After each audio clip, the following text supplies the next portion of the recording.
علامہ ثاقب نعمان صاحب، یہ بات تھوڑی سی ہمارے موضوع سے تو ارریلیونٹ ہے شاید، لیکن جو موجودہ صورتحال ہے، فی زمانہ جو صورتحال ہے، جو ہمارے حالات ہیں، اگر تفرقہ بازی کی طرف دیکھیں، انتشار کی طرف دیکھیں، فرقہ واریت کی طرف دیکھیں، تو یہ چیزیں ہمیں اپنے عروج پر نظر آتی ہیں۔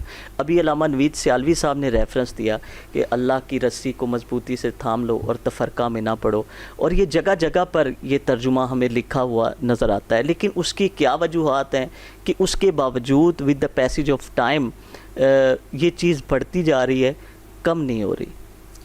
بسم اللہ الرحمن الرحیم، الصلاۃ والسلام علیک یا سیدی یا رسول اللہ وعلی آلک واصحابک یا سیدی یا حبیب اللہ۔ بہت شکریہ علی بھائی، آپ نے مجھے اپنے اس پروگرام میں بلا کر اپنا ما فی الضمیر بیان کرنے کا موقع فراہم کیا۔ میں صمیم قلب سے آپ کا مشکور ہوں۔ سر، آپ کا سوال جو ہے وہ بڑا اہم اور بڑا خاص سوال ہے۔ ہم اس چیز کو ایسے دیکھتے ہیں کہ یہ قرآن کریم کی آیت مبارکہ جگہ جگہ ہمیں لکھی ہوئی ضرور نظر آتی ہے۔ ہاں، ہر دکان پر، ہر جگہ پر، مین جو بھی ہر آفس میں، ہر شاہراہ پر یہ چیز جو ہے وہ نظر آئے گی۔ لیکن اس کا آسان اور سمپل سا جواب یہی ہے کہ اس پر عمل نہیں ہے۔ ہمارا سب سے بڑا المیہ یہ ہے، ہم قرآن کریم کی آیات کو پڑھ ضرور لیتے ہیں، احادیث مبارکہ کا ذخیرہ بھی ہمارے پاس موجود ہے، ہم اسے پڑھتے ہیں، درس میں بیان کرتے ہیں، لیکن عمل نہیں ہے۔ معذرت کے ساتھ بڑے بڑے لوگ آپ دیکھیں گے کہ وہ آپ کو یہ ساری چیزیں بیان کرتے ہوئے نظر آ رہے ہیں، تو اس پر عمل نہیں ہے۔ تو میں یہ سمجھتا ہوں کہ صرف اور صرف اس کی سب سے بڑی وجہ، جہاں پر دوسری وجہ ضرور ہیں، لیکن سب سے بڑی وجہ یہ ہے کہ جو اللہ اور اللہ کے رسول نے ہمیں قانون دیا تھا، ہم نے اس قانون پر عمل نہ کیا، اور اس قانون پر عمل نہ کرنے کی وجہ سے آج ہم لوگ جو ہے وہ فرقہ واریت کے اندر بڑھے۔ لیکن یہ کنسیپٹ بھی تو کہیں سے آیا ہوگا نا کہ یہ 13 دن جو ہیں یہ ہم نے محتاط ہو کر گزارنے ہیں، یا منگل والے دن اس چیز کا صدقہ دینا ہے، اس جس کا نام الف سے شروع ہوتا ہے اس نے یہ صدقہ دینا ہے، جس کا سین سے شروع ہوتا ہے اس نے یہ صدقہ دینا ہے۔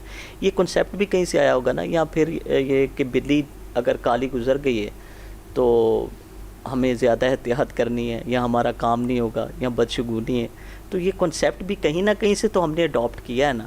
ہو سکتا ہے کہ کسی کے ساتھ شاید ایسا ہوا بھی ہو، یہ بھی ممکن ہے نا۔ جی سر، بالکل ایسی بات ہے کہ جو علم النجوم کے علماء ہیں، اچھا، میری جو رائے ہے، اس طرح کی جو چیزیں ہیں وہ لوگوں کو بتاتے رہتے ہیں۔ اگر آپ علماء نجوم کے لوگوں کو دیکھیں گے، ٹھیک ہے، تو ان کے ہاں یہ چیز بہت زیادہ کامن ہے کہ وہ جب کسی صدقہ کو کرنے کا حکم دیتے ہیں، وہ کہتے ہیں فلاں تاریخ کو، فلاں دن کے وقت، فلاں گھڑی میں آپ نے یہ صدقہ دینا ہے، تاکہ اس فلاں ستارے کی جو نحوست ہے اس کے اثرات آپ کے اوپر مرتب نہ ہوں۔ اچھا، یہ تو پیور ہندوؤں کا کانسیپٹ ہے۔ جی بالکل، یہ پیور ہندوانہ کانسیپٹ ہے، بالکل۔ دین اسلام سے تو اس کا کوئی تعلق نہیں ہے، بالکل، لیکن یہ ہمارا المیہ ہے نا، کہ آپ دیکھیں کہ جو اس طرح کے لوگ ہیں، آپ کو سوشل میڈیا پہ بہت کھلے عام اور بے باک قسم کی گفتگو کرتے ہوئے بہت زیادہ ہو گیا ہے۔ اب دیکھیں یہ مورت نکلوانا، یہ چیزیں، یہ تو ساری ہندوانہ ملانا، اور اس کے علاوہ فلاں ستارہ جب آئے گا تو ہم جو ہے وہ ایسا کریں گے، ہماری زندگی کے اوپر کیا اثرات ہوں گے، فلاں ستارے کے وقت ہمیں کیسا کرنا چاہیے، سفر کیسا کرنا چاہیے۔ تو میرے خیال میں یہ سارا کانسیپٹ جو لیا ہے یہ ہم نے ان لوگوں سے لیا ہے۔ اور دوسری ایک میری ذاتی رائے ہے، ایک میں بھی جو ہے وہ میں غلط ہو سکتا ہوں، وہ یہ ہے کہ اس مہینے کے اندر جو ہے وہ رسول اللہ صلی اللہ علیہ وسلم کو بیماری لاحق ہوئی ہے۔ ہو سکتا ہے کہ بعض لوگوں نے اس چیز کو یہ بنیاد بنایا ہو کہ کیونکہ اس مہینے میں رسول اللہ صلی اللہ علیہ وسلم بخار میں مبتلا ہوئے ہیں، تو کیونکہ آپ اس مہینے میں ایک تکلیف میں مبتلا ہوئے تھے، اور مہینوں کی بنسبت اس مہینے میں ذرا زیادہ تکلیفیں نازل ہوتی ہیں، تو اس وجہ سے آپ سفر سے لوگ اجتناب کرتے ہیں اس مہینے میں۔ سفر اور ماہ سفر، اور سفر وسیلہ ظفر بھی کہا جاتا ہے اس کو، جی، اور سفر المظفر۔ بالکل بالکل، علامہ صاحب نے بڑی خوبصورت یہ باتیں جو ہے نا وہ وضاحت کے ساتھ بیان کر دی ہے کہ جو لوگ سفر سے اجتناب کر رہے ہیں وہ کس بحاف پر جو ہے وہ سفر سے اجتناب کر رہے ہیں، کہ اس کے اندر خیر و برکت نہیں ہے۔ اچھا، ایک اور چیز بھی ایڈ کر لیجیے کہ ٹائم ہمارے پاس شارٹ ہے، 1 منٹ کے اندر آپ نے جواب دینا۔ آخری بدھ کے حوالے سے بھی کہ روزہ لوگ رکھتے ہیں، تو یہ روزہ رکھنا کیسا ہے؟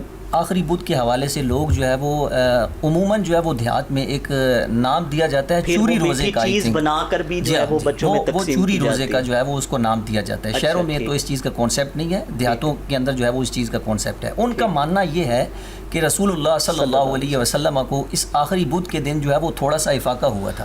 تو اس افاقے میں آپ نے جو ہے وہ کھانے کے لیے کچھ طلب کیا تھا، تو گھر والوں نے آپ کو جو ہے وہ چوری بنا کر پیش کی تھی.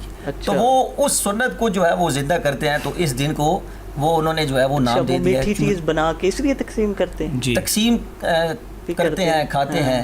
تو مین جو ہے وہ کانسیپٹ یہی ہے ان کے ہاں جو میں نے بات سنی ہے. اچھا، آخری بدھ کو روزہ رکھنا کیسا؟ روزہ تو رکھنا جو ہے وہ صرف جو شریعت کے اندر جن دنوں کے اندر روزے کی ممانعت ہے ان میں آپ روزہ نہیں رکھ سکتے. باقی کسی بھی دن اگر آپ روزہ رکھیں گے بشرطے کہ وہ روزہ پورے دن کا روزہ ہو، صبح صادق سے لے کر غروب آفتاب تک. ایسا نہیں ہے کہ جس طرح سے عید الاضحیٰ کے دن جو ہے وہ آدھے دن کا روزہ رکھنا کہ یار ہم جو ہے وہ افطار کریں گے، کلیجی کے ساتھ افطار کریں گے. تو ایسا جو ہے وہ کوئی بھی کانسیپٹ ہے وہ یہ بھی خرافات ہے نا، خرافت ہے کہ جو ہے وہ آپ لوگ اس وجہ سے نہیں کھاتے. ہاں نہیں کھاتے کہ ہم نے آدھے دن کا روزہ رکھا ہوا ہے. تو روزے کا نام جو ہے وہ یہ ہے کہ صبح صادق سے لے کر غروب آفتاب تک روزہ رکھا.